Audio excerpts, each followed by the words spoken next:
Greetings, ladies and gentlemen. First, we hated Warfronts. Then we hated the islands. Then we got sick of visions. Now, according to the WoW gods of Twitter, those were all amazing, and my god, we miss them dearly. So welcome to the new thing we have to rage about. The changes to Torghast in 9.1. Oh, I'm so angry. So, as the over-dramatized intro said, 9.1 Torghast seems to be making a lot of people angry. But rather than get all upset and start throwing toys at the pram and stressing... But why? Exactly, why? I thought, let's go into the PTR and see what all this fuss is about for ourselves, rather than just believe the drama that we're hearing. Because granted, on the surface, it does look like Torghast is getting worse for everyone. The players that enjoyed Torghast, well, they're having the timer forced upon them, plus a lot of new systems like we had in Visions, and torments, which are similar to Mythic plus affixes, are being added. Keep in mind, the timer was a huge issue back on the beta, to use me to say. But yet, here we are. They've added a timer. And then you've got the players that hated Torghast because they were forced to do it for Soul Ash. They found it either too boring, uninteresting, or maybe just too hard for their class or spec to run solo. They've still got to do Torghast for the Ash. But now there's talents for the table, there's all this other stuff that just, there's more things to do. In fact, they've got to do more Torghast just to get this all out of the way. So before we unleash the might of our rage upon Blizzard, like a fire mage upon trash, let's take a look at what's actually changed. Well, they've added in 4 more layers. This is obviously to make up for the fact that we've now got, or will have in 9.1, a higher item level. So the layers now go all the way up to 12. But to make the layers go slightly faster, they have reduced the floor count by 1. So what we now have in 9.1 Torghast is floor 1 and 2 will be combat floors like they are now. Floor 3 will still be a shop floor. Then we'll have 4, which is another combat floor. 5 is our final boss floor. 6 has gone. On top of that, we now have the affixes being added. Or, as I said before, as they're being called in Torghast, torments. The higher the layer, the more of these that you have to deal with. Up to a total of 6. These can be reduced back down, but we'll get to that in a little bit. So, I mean, that's enough, right? They've ruined it. It's done. We've seen enough. Damn you, Blizzard! Oh, won't somebody please think of the children? Oh. Oh no, my friend. I'm not even close. Let's continue. Score streaks are up next. Now, sadly, I was kind of hoping that if you've played Diablo, when you start killing something, the more you gather, the more you kill, the more you stay in combat, the bigger your bonus gets. When you're then done with combat, boing, you got X percentage times XP increase. Fantastic. Great. That, unfortunately, is not the way it works in Torghast. And it's a shame, because if you did it that way, we would actually have a chance to go out and explore, take our time, but no.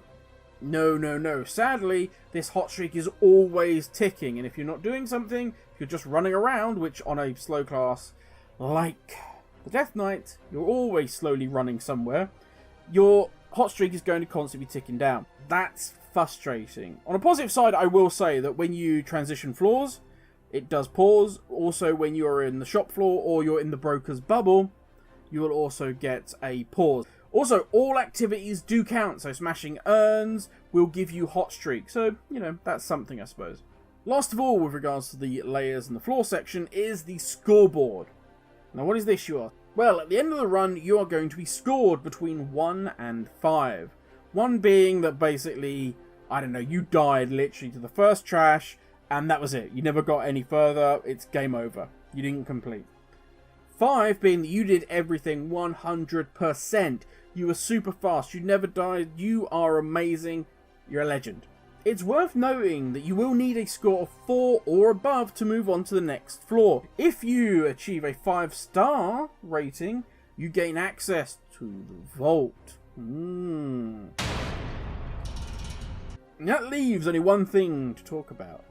The technology table. Yes, it is back from Visions. Now, currently, on the PTR, you're unable to access this. So, Thank you to the mighty people over at Wowhead for their amazing data mining work, because we can now see what this perk list is going to consist of.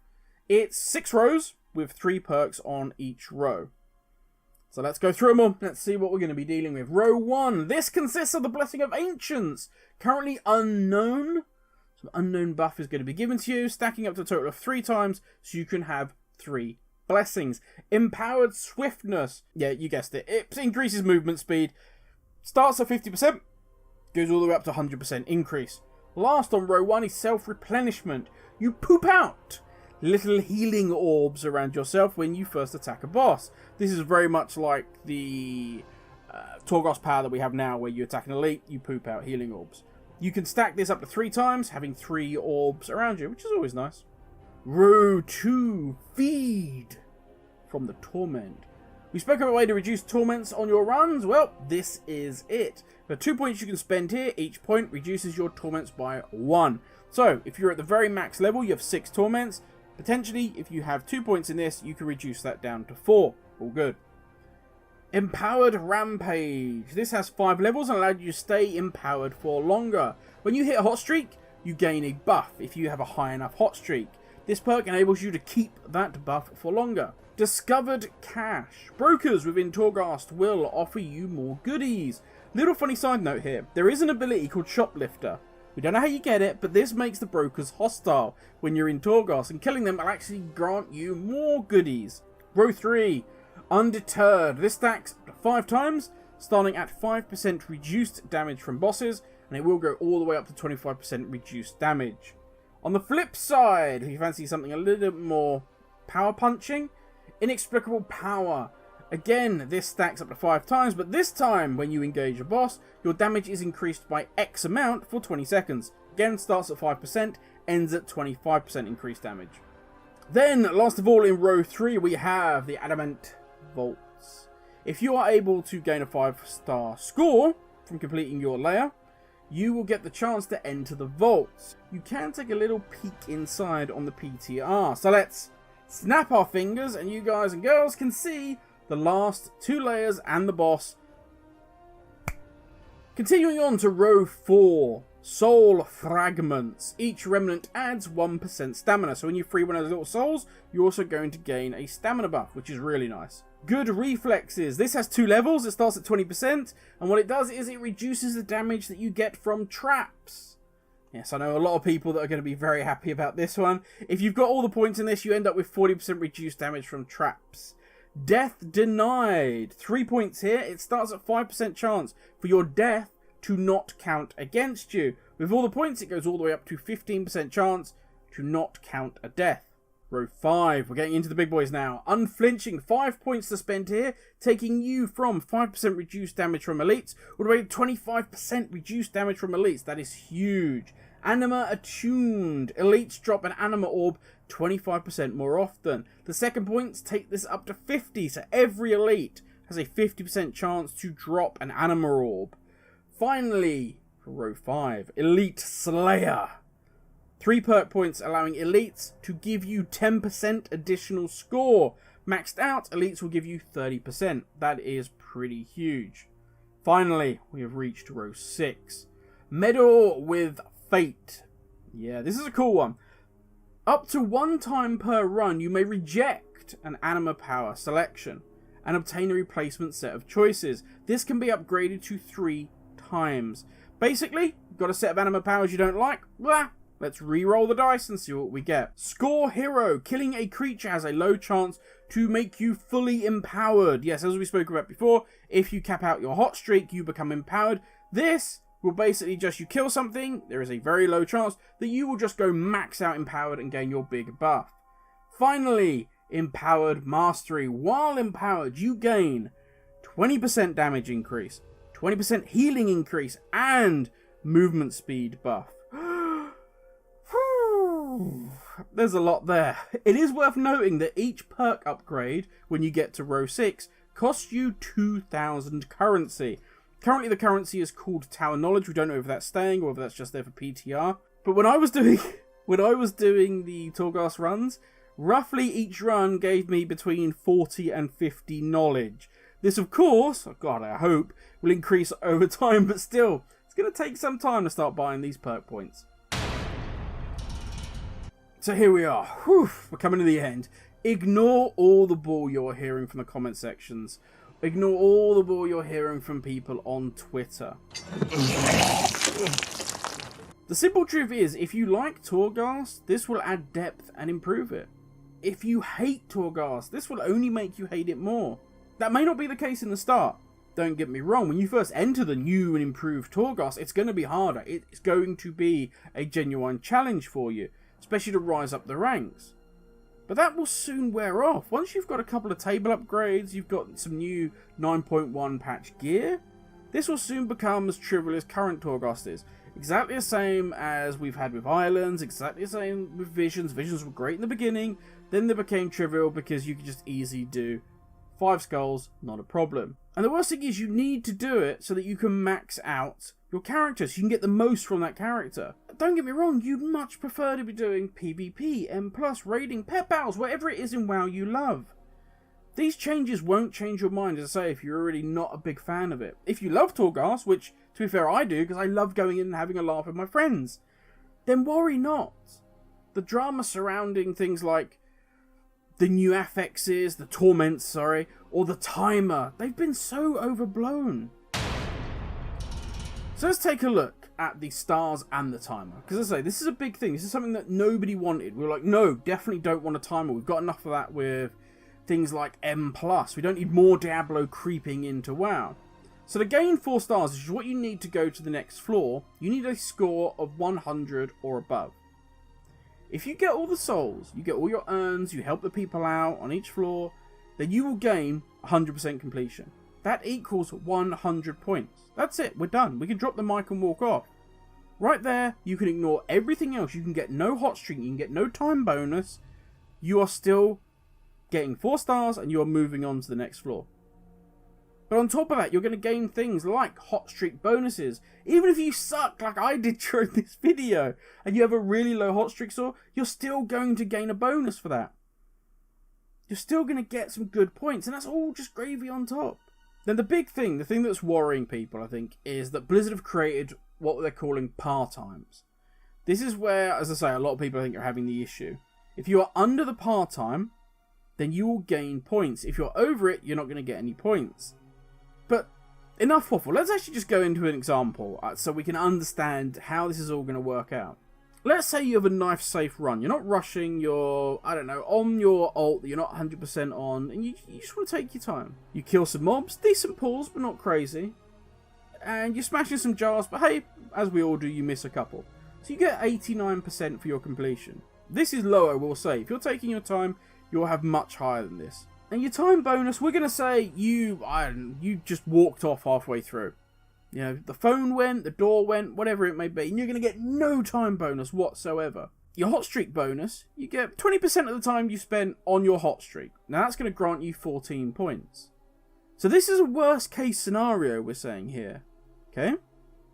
Still, we're gaining 103 points. Well, that's it. We're over the 100. We've gained our 4 stars. We can move on to the next level. And the chance of you having no bonus for time is really low. Now, I and everybody else can waffle on as much as we want. We can talk about how if you like Torghast, you're still going to like it. If you hate Torghast, you're still going to hate it, and everything else. But the simple truth is, this is all on PTR. It's there for everyone and anyone. As I said before, don't be swayed by anyone else's opinion.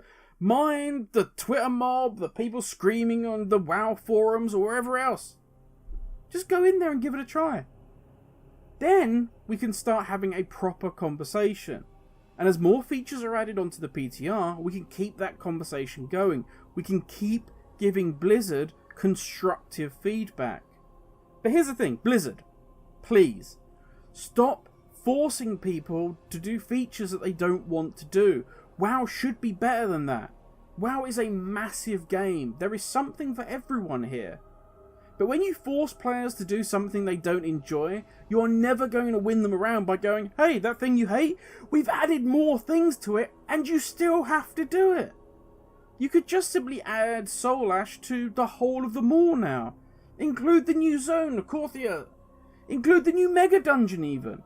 That gives you 3 ways to gain Ash. You can do your Torghast run, like we have now. You could do more quests that are being added in 9.1. Or you could do the mega dungeon that's being added. The choice is what people are looking for. This is an RPG. Ian has said he wants to keep the RPG element in WoW. Then give players that choice. On the flip side, we the community need to stop raging all the time. Because sadly, from what I've seen, no matter the choice, it won't be enough. If Blizzard work on Torghast and you hate Torghast, then you're just going to scream, why don't you spend time on X, which is the thing I love, and stop spending time on Torghast? It sucks, I hate it. I've seen comments of people saying, hey, islands are amazing. At least Blizzard didn't spend time on them after the launch. Really? Really? You and I both know that isn't true. Islands were constantly tweaked, they were constantly changed, they were constantly updated all through the life of BFA. But I get it. It's much more fun to moan than it is to sit down and have a grown-up conversation between Blizzard and the community. We could work together. Don't forget, okay, a lot of the people that are moaning about WoW right now, about how bad everything is, about how 9.1 is so awful, they were invited by Blizzard to attend a Make WoW Great Again talk, behind closed doors, to iron out all the issues that potentially WoW had. They got a lovely goodie bag for attending. But did they go to that meeting and rage? Did they say how awful everything in Blizzard is? How WoW needs to completely change? Did they bring up any of the things they now rage about on Twitter? I doubt it. But, I admit, I do digress. Just go and try this new content. Then comment. Then give feedback. Then at least what you are talking about is your own opinion. You're not parroting what others have said. If more of us did that, then WoW would be in a much better place right now. But that is enough from me. As I say, go try this out. It's on PTR. Copy your character across and see what you think of it. Whew. Thank you all for watching. Stay safe, and I will catch you all in the next video. Ladies, everyone. Whew. I'm going to go lie down.